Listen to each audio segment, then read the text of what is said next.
شام جاویده وطن، صبح امید وطن، جلوه کن در آسمان همچون مهر جاودان. وطن ای هستی من، شور و سرمستی من، جلوه کن در آسمان همچون مهر جاودان.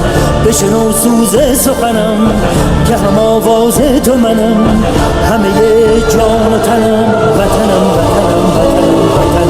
بشنو سوز سخنم که نواگر این چمنم، همه جان و تنم وطنم وطنم وطنم وطنم. همه با یک نام و نشان به تفاوت هر رنگ و زبان، همه با یک نام و نشان به تفاوت هر رنگ و زبان.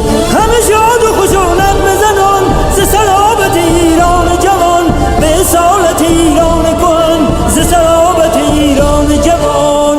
بشنو سوز سخنم که نواگر این چمنم، همه جان و تنم وطنم وطنم وطنم وطنم.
جان می‌فسانیم ناش دشمنان، جان می‌ستانیم آوارز ماندگینانیم، باوی شاهیم و دادراش دوازان.